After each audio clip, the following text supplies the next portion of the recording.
പുതിയ പാർലമെന്റ് മന്ദിരവും രാമക്ഷേത്രവും കാണുമ്പോൾ ഓരോ ഭാരതീയനും ഓർമ്മിക്കേണ്ട ഒരു പേരാണ് ടാറ്റ.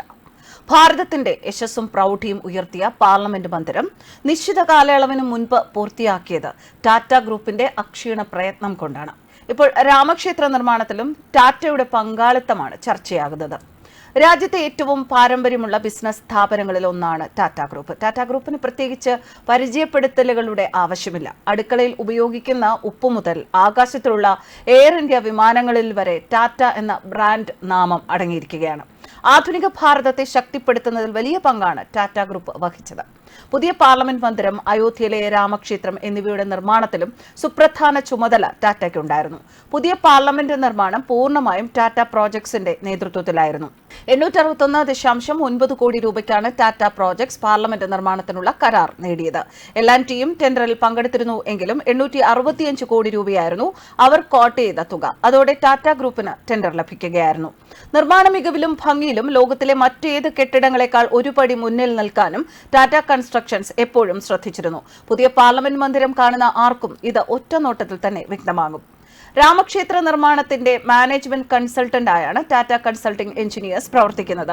ക്ഷേത്രത്തിന്റെ നിർമ്മാണം L&T നിർവഹിക്കുമ്പോൾ അതിന്റെ പ്രവർത്തനം വിലയിരുത്തുന്നത് ടാറ്റയിൽ നിന്നുള്ള എഞ്ചിനീയറിംഗ് സംഘമാണ്.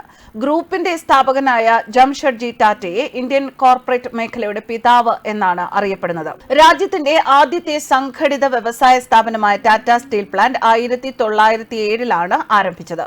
ഇന്ത്യയിലെ ആദ്യ സിമന്റ് കമ്പനിയും ഇവരുടെ സംഭാവനയാണ്. 1912 സിമന്റ് ഫാക്ടറി തുടങ്ങിയത്. രാജ്യത്തെ ആദ്യത്തെ വ്യാവസായിക ബാങ്കായ ടാറ്റ ഇൻഡസ്ട്രിയൽ ബാങ്കിന് 1917 തുടക്കമിട്ടത് ടാറ്റ എന്ന രണ്ടക്ഷരമാണ്.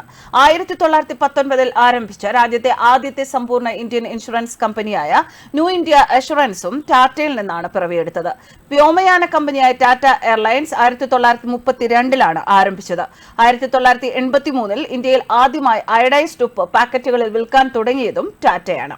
ഓരോ മൺതിരിയിലും ഓരോ ജലകണികയിലും രാമമന്ത്രം മുഴങ്ങുന്ന നാട്. ഭഗവാൻ ശ്രീരാമചന്ദ്രന്റെ ജന്മം കൊണ്ട് പവിത്രമായ മണ്ണ് അയോധ്യ ഒരുങ്ങുകയാണ് മറ്റൊരു പട്ടാഭിഷേകത്തിനായി. ലങ്കയിൽ നിന്ന് രാവണ നിഗ്രഹം കഴിഞ്ഞ് സീതയെ വീണ്ടെടുത്ത് തിരിച്ചെത്തുന്ന രാമനെയും സംഘത്തെയും സ്വീകരിക്കാൻ ഒരുങ്ങിയതുപോലെ അന്ന് നടന്നത് രാവണ നിഗ്രഹമെങ്കിൽ ഇന്ന് നടക്കുന്നത് അയോധ്യയുടെ തന്നെ വീണ്ടെടുപ്പാണ്.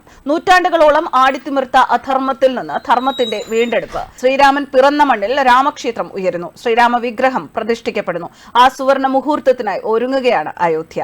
രാമന്റെ മണ്ണിൽ രാമക്ഷേത്രം എന്നത് ആഗ്രഹവും സ്വപ്നവും മാത്രമായിരുന്ന നിരവധി തലമുറകളാണ് കടന്നുപോയത്. ജീവിതത്തിന്റെ അവസാന ഘട്ടത്തിലെങ്കിലും അങ്ങനെയൊന്ന് കേൾക്കണേ എന്ന് കൊതിച്ചവർ നിരവധി. ഒരിക്കലെങ്കിലും ആ പവിത്രമായ മണ്ണിലെത്താൻ കഴിയണമെന്ന് പ്രാർത്ഥിച്ചവർ നിരവധി. അയോധ്യയിലെ ശ്രീരാമക്ഷേത്രത്തിന്റെ മാതൃക മനസ്സിലും വീടിന്റെ ഭിത്തിയിലും സൂക്ഷിച്ചവർ. ഉറക്കമില്ലാത്ത രാത്രികളിൽ അവരുടെ എല്ലാം മനസ്സിൽ ഭഗവാൻ ശ്രീരാമചന്ദ്രനായിരുന്നു, രാമക്ഷേത്രമായിരുന്നു. രാമജന്മഭൂമിയിൽ ശ്രീരാമക്ഷേത്രം എന്നത് ഒരു ജനതയുടെ ആത്മസാക്ഷാത്കാരമാണ്, സ്വപ്ന സാഫല്യമാണ്. ആ സ്വപ്നം പൂർത്തിയാകുമ്പോൾ അവിടെ ടാറ്റയുടെ കയ്യൊപ്പും. ന്യൂസ് ഡെസ്ക് കർമ്മ ന്യൂസ്.